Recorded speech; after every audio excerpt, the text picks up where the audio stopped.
बिजली कटने के बाद अंधेरे में रहेंगे लेकिन एक इन्वर्टर नहीं खरीदेंगे। लेकिन अगर शादी है तो 1 लाख से 1.5 लाख का डेकोरेशन करवाएंगे। अगर उस डेकोरेशन के पैसे कुछ बचाकर, डेकोरेशन 10,000 से 20,000 में भी हो सकता है, बचाकर अगर दोनों परिवारों को एक इन्वर्टर गिफ्ट कर दिया जाए तो क्या दिक्कत है।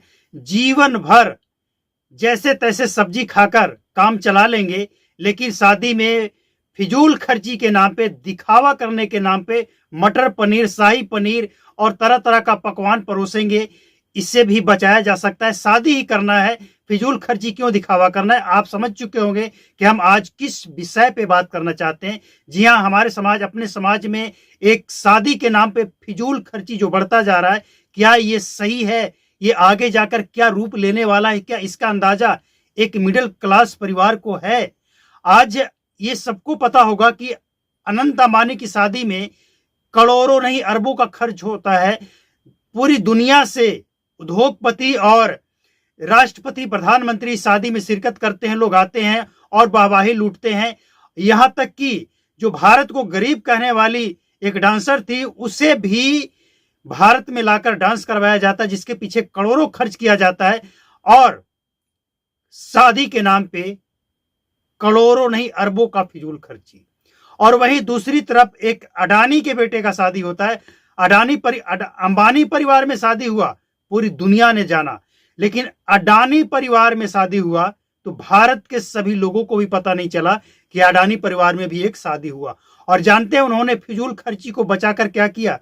251 जोड़ों को वो अपने खर्च पे शादी करवा दी। ऐसे परिवार जो शादी करने में सक्षम नहीं था, उन सब परिवारों को अच्छी तरह से गिफ्ट देकर, जो शादी ब्याह में दिया जाता है, उसे आप दहेज कहें या गिफ्ट कहें, वो देकर उन परिवारों का शादी करवाया गया। 100 या 250 एग्जिट हमें याद नहीं है, करवाया गया। मतलब फिजूल खर्ची को बचाया जा सकता है।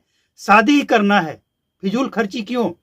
आज समझिए, एक हरियाणा पंजाब कमाने वाला व्यक्ति जो दिहाड़ी का 300 से 500 रुपये कमाता है, पूरा 10-15 वर्षों कमाता है, अपने बच्चे के शादी में वो सारा पैसा खर्च कर देता है। और इसके बाद वो खुद, यहां तक कि कभी कभी कर्ज भी लेना पड़ता है, और फिर उस कर्ज को भरने के लिए दूसरे राज्यों में जाकर वो काम करता है। हम बात कर रहे हैं अपने समाज में फिजूल खर्ची का, शादी ब्याह के नाम पे। ये जो फिजूल खर्ची का एक फैशन चल पड़ा है, इसके बारे में आप क्या कहना चाहेंगे? क्या ये सही है एक मिडिल क्लास के लिए? जो पैसे वाले हैं वो तो खर्च करेंगे, वो जहां चाहे जैसे चाहे खर्च कर सकते हैं, उन्हें कोई रोकेगा नहीं और रोकना भी नहीं चाहिए। वो लुटाएंगे, लुटाने दीजिए। लेकिन एक मिडिल क्लास अगर फिजूल खर्ची को रोक कर, कम करके, और उस पैसे को लड़का के या लड़की के नाम पे जमा कर दे, या उसे बिजनेस के लिए दे दिया जाए कि इससे और आगे बढ़ो, तो क्या ये गलत होगा? समझिए, अपने समाज में एक गजब सा फैशन चल पड़ा है।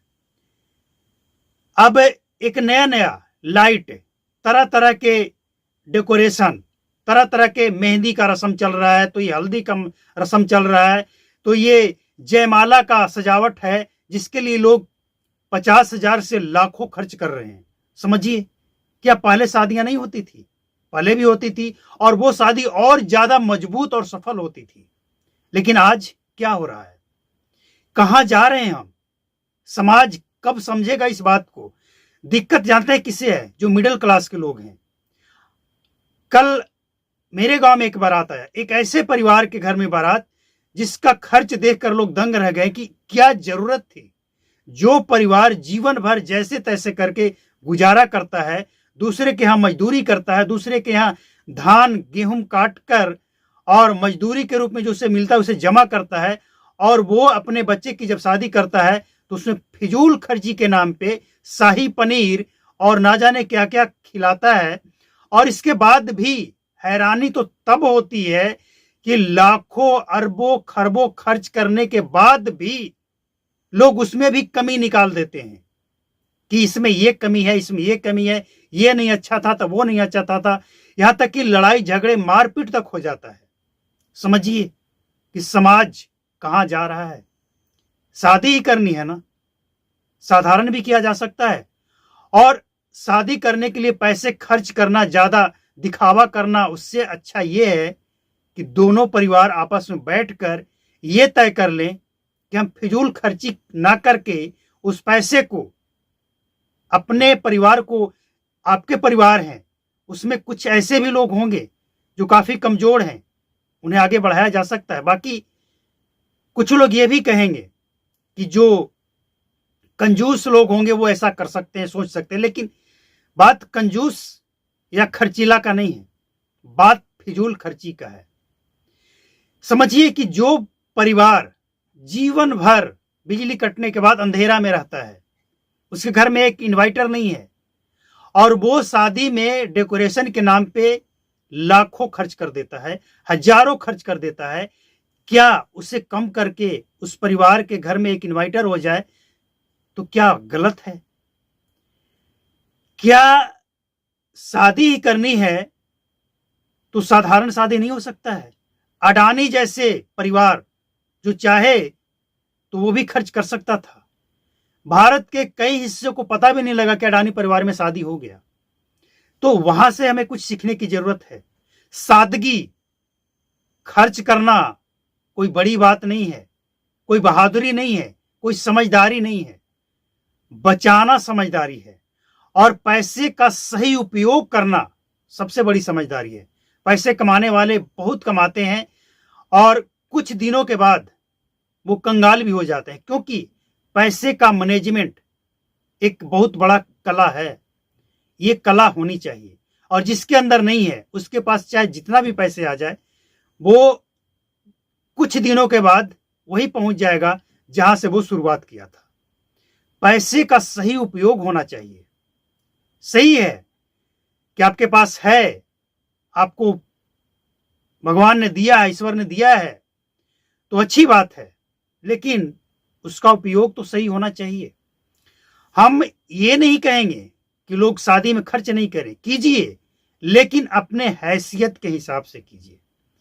ऐसा ना हो, बहुत से ऐसे परिवारों को हमने देखा है जिसकी हैसियत नहीं है, लेकिन दिखावा करने के लिए वो शादी का जो एस्टिमेट बनाता है कि हम 1 लाख के अंदर शादी को कंप्लीट कर लेंगे, लेकिन जब वो शादी करना शुरू करता है तो एक नहीं कई 1 लाख खर्च हो जाता है दिखावा के चक्कर में। उनके बच्चे कहते हैं कि ये भी होना चाहिए, यह भी होना चाहिए, यह भी होना चाहिए, फलना के यहाँ ये था, फलना के यहाँ यह, यहाँ तक कि जब लोग बुक करने जाते हैं तो भी कहते हैं कि फलना जगह ये जो हुआ था ना, बस वही चाहिए, उससे थोड़ा और बेहतर चाहिए।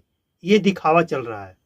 तो जब ये दिखावा करना है तो जिसके पास है वो तो सही है, लेकिन जो मिडिल क्लास का है, जो एक एक पैसा को जोड़कर शादी करने के लिए बैठा है, वो दिखावा के चक्कर में एस्टिमेट 1 लाख का बनाता है और शादी करते करते पता लगता है कि 3 लाख खर्च हो गया, 2 लाख रुपए का कर्ज हो गया। और उस कर्ज को चुकाते चुकाते वो परिवार के अंदर अगर कोई दूसरा आफत आ जाए तो समझिए कितनी मुश्किल होती है। बहुत से ऐसे परिवार को हमने देखा है जो शादी में कर्ज लिया, उसे भरने में कई वर्ष तक उसे लग गए, वो परेशान हो गया। तो ये काम करना ही क्यों है? एक कहावत है अपने यहाँ, जितना चादर हो उतना ही पांव फैलाओ। तो अगर आपको लगता है कि ये बात सही है, इसमें दम है, तो इससे चीज को शेयर कीजिए, इससे विचार को शेयर कीजिए, ताकि कहीं से एक भी आवाज उठे, कहीं से कोई एक परिवार भी इस बात को समझे, तो हम समझेंगे कि ये रिपोर्ट तैयार करना सार्थक हुआ। Thank you.